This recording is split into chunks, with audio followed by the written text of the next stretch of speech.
Voilà.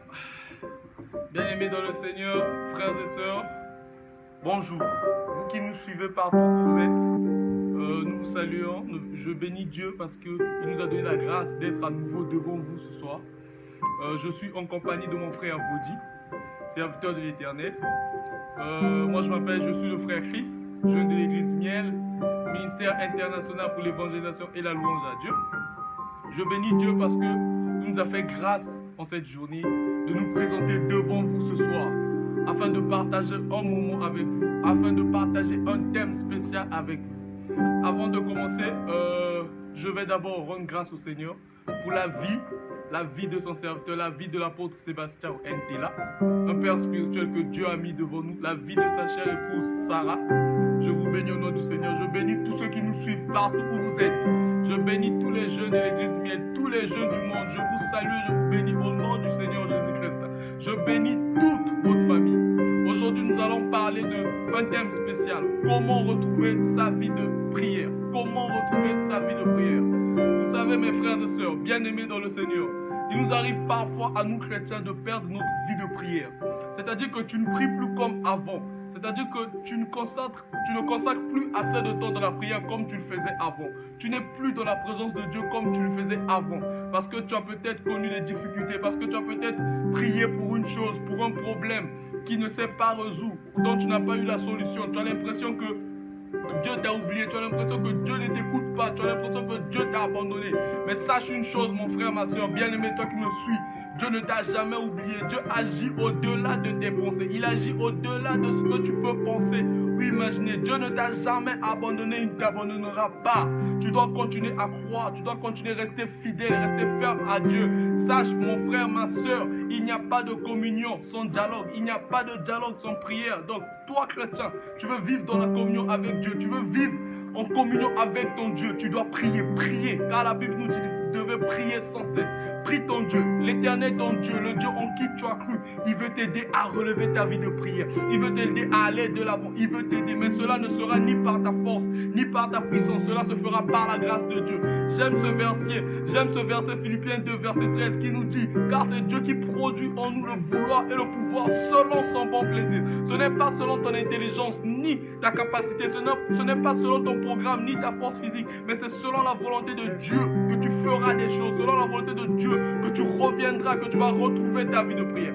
Alors, mon frère, ma soeur, bien-aimé dans le Seigneur, toi qui me suis de partout, toi qui me suis là où tu es, toi qui nous suis en ce moment, je te bénis, je te dis ceci. Tu veux réallumer ta vie de prière, tu veux retrouver ta vie de prière, il n'y a qu'un seul secret. Il n'y a qu'un seul secret. Et le secret, c'est Jésus-Christ. Tu dois passer par la porte. Tu dois passer par Jésus-Christ. Jésus-Christ, le Dieu en qui tu as cru. Ce Seigneur-là qui a reçu un nom. Oh Jésus, qui est au-dessus de tous les noms. Devant le nom de Jésus, tout genou fléchira. Devant le nom de Jésus, toute langue confessera que Jésus est Seigneur. Frères et sœurs, repars devant ton Dieu. Va devant ton Seigneur. Dis au Seigneur, parle à Dieu. Même si tu l'appelles Jéhovah, même si tu l'appelles Shama, Shiré, peu importe comment tu l'appelles, parle-le, dis-lui: Seigneur, je viens devant toi. Seigneur, je viens devant toi ce soir. Va devant ton Dieu, ne va pas selon ta force, ne va pas selon ta mentalité. Va devant Dieu au nom du Seigneur Jésus-Christ. Et dis-lui: Seigneur, je ne prie plus. Seigneur, je ne suis plus dans la prière comme avant. Seigneur, j'ai perdu ma vie de prière. Seigneur, je ne te consacre plus assez de temps. Aujourd'hui, pas demain, n'attends pas après-demain parce que tu ne connais pas le temps. Nul ne connaît le temps. Moi, je ne connais pas le temps. Mon frère à côté de moi ne connaît pas le temps. Toi qui nous suis, tu ne connais pas le temps. Va devant ton Seigneur. Dis au Seigneur: Seigneur, je viens devant toi. Je viens devant toi au nom du Seigneur Jésus-Christ. Restaure-moi. Et quand tu pries, crois en ta prière et tu verras ton Dieu va te restaurer. Le Dieu en qui tu as cru va te restaurer. Mon frère, ma soeur, Jésus-Christ, le Seigneur des Seigneurs, Jésus de Nazareth, il doit redevenir ou devenir la personne la plus importante de ta vie. Si auparavant Dieu était la personne la plus importante, il doit redevenir la personne la plus importante. Tu dois donner la première place de ta vie au Seigneur Jésus-Christ. Tu dois donner la première place de ton cœur à Dieu. Ne donne pas ta première place à quoi que ce soit, parce que le monde peut t'abandonner, les hommes peuvent t'abandonner, ta famille peut t'abandonner, mais Dieu ne t'abandonnera pas. Dieu ne te laissera jamais. Le monde peut t'ignorer. Tu as l'impression que tout est fini pour toi. Tu as l'impression que tout est perdu. Tu as des pensées négatives, tu as des pensées obscures. Mais même dans le silence, crois que Dieu est capable. Même dans le silence, crois que Dieu est capable. le silence de Dieu, l'absence de Dieu. Son silence n'est pas son absence. Ce n'est pas parce que Dieu ne te répond pas, ce n'est pas parce que Dieu ne parle pas qu'il n'agit pas. Il agit même en silence. Il agit au-delà de ce que toi tu attends. Mon frère, ma soeur. En fait, vous savez, nous les hommes, nous sommes faits de corps, d'âme et d'esprit. Nous sommes parfois faibles. La Bible dit la chair est faible, mais l'esprit est fort. Parfois, nous sommes faibles. Parfois, vous rentrez dans un moment de prière où toutes vos pensées passent à côté. Vous pensez à des choses négatives. Vous pensez à des choses qui ne doivent même pas exister. Vous pensez à des choses inutiles. Vous êtes là. Donc, tu es dans la prière, mais tu penses à autre chose. Tu es dans la prière, tu sens la fatigue. Tu es dans la prière, tu penses à des choses que tu devais faire peut-être hier ou demain que tu feras. Tu es dans la prière, tu penses à la fin. Ton corps t'abandonne. Ça c'est le parvu. Mais quand tu passes ce moment-là, quand tu arrives jusqu'à ce niveau, mon frère, n'abandonne pas. Parce que quand ce genre de choses arrive, parfois nombreux parmi nous les chrétiens surtout, nombreux abandonnent, vous abandonnez, vous arrêtez, tu entres dans la prière, ton corps t'abandonne, tu lâches, tu arrêtes la prière, tu dis Amen. Non, je t'encourage, n'abandonne pas. Même dans ce moment, n'abandonne pas. Tu dois résister, tu dois continuer. C'est normal qu'il y ait du bruit dans les parvis. C'est normal qu'il y ait ton corps qui essaie de te lâcher. Mais quand il y a du bruit dans les parvis, n'oublie pas le Dieu en qui tu as cru. N'oublie pas qu'il existe un lieu saint. N'oublie pas qu'il y a un Dieu qui vit dans le lieu secret et qui voit. N'oublie pas qu'il y a un Dieu qui peut renumérer ta force. La Bible nous dit, l'Éternel des armées, il est le renumérateur de tous ceux qui le cherchent. N'oublie pas que ton Dieu est capable de tout. Ton corps t'abandonne, ton corps te lâche, résiste. Dis non, je vais résister. Dis non, ton corps te dit arrête, dis non, je vais continuer. Parce que je sais mon Dieu, je sais de quoi il est capable. Et quand tu arrives à ce niveau, ce qu'il faut faire, tu rentres dans ta prière, tu rentres dans un moment de prière. La première des choses, tu dois éteindre ton téléphone parce que vous savez, le téléphone peut être un objet de distraction. Le téléphone peut te distraire parce que tu peux recevoir des appels à n'importe quel moment pendant que tu pries. Tu peux recevoir des messages à n'importe quel moment pendant que tu pries. Un message qui va te distraire, un message qui peut te distraire, qui peut pousser que tu arrêtes la prière. Éteins ton téléphone. Quand tu éteins ton téléphone, va dans un lieu secret, mon frère. Va dans un lieu secret, ferme la porte. Ferme la porte, invoque ton Dieu. La Bible nous dit, dans Matthieu 6, verset 6, si vous ouvrez vos Bibles, la Bible nous dit, si tu veux prier, mon frère, ma soeur, ainsi compris mon frère qui est à côté, si moi aussi, si tu veux prier, va dans un lieu secret. Ferme la porte, invoque ton Dieu qui vit dans le lieu secret. Et ton Dieu qui voit dans le secret te le répondra, il te le rendra. Parce qu'il est capable de tout, parce qu'il est miséricordieux.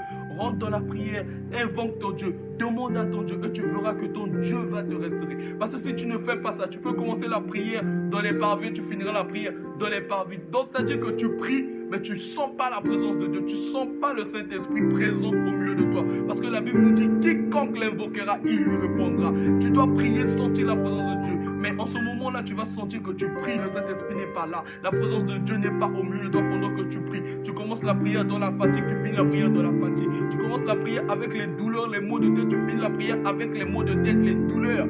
Ce n'est pas normal. Tu commences la prière avec la faim, tu finis la prière avec la faim. Et pour vaincre ce genre de choses, pour vaincre ce genre de situation, il faut que tu te purifies.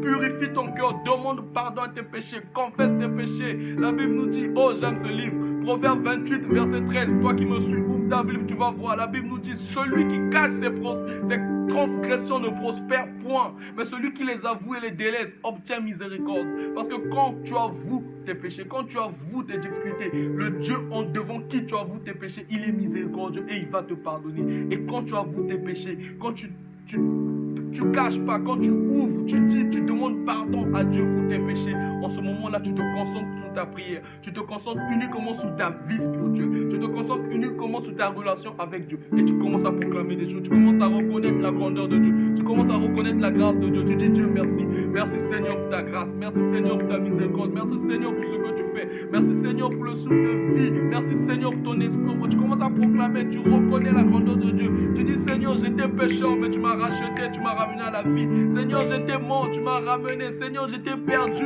Tu m'as tendu ta main. Seigneur, j'étais loin. Tu m'as ramené près de toi. Tu m'as pas abandonné. Tu m'as pas... Proclame. Et tu verras pendant que tu es en train de proclamer, l'Esprit de Dieu va te visiter. Et si tu es attentif à la présence de Dieu, l'Éternel va te parler. L'Éternel va te parler. Tu vas reprendre ta vie de prière. Les choses redeviendront comme avant. C'est pourquoi ce soir, je t'encourage. Toi, mon frère. Toi, ma soeur.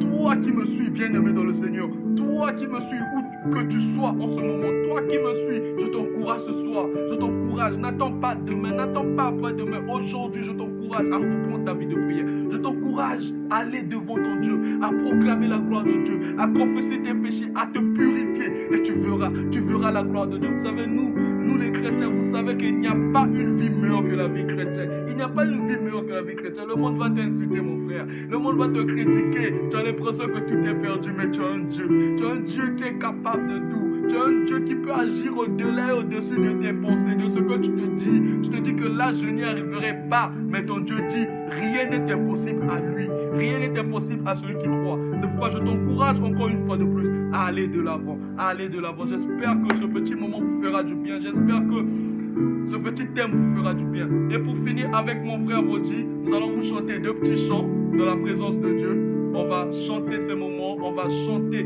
des petits chants d'adoration, on va rendre grâce à notre Seigneur parce qu'il nous a donné la force d'être présent devant vous, parce qu'il nous a donné la force d'être là, parce qu'il nous a donné la force de lui rendre grâce, de proclamer sa miséricorde. Nous sommes des jeunes choisis pour Jésus. Il nous a dit, vous êtes une génération choisie pour proclamer la grandeur de Dieu, pour proclamer le nom du Seigneur. Nous ne sommes pas jeunes pour rester là, nous ne sommes pas jeunes pour cacher nos talents, nous ne sommes pas jeunes pour rester là, cacher ce que nous savons faire. Nous sommes jeunes pour proclamer le nom de Jésus-Christ.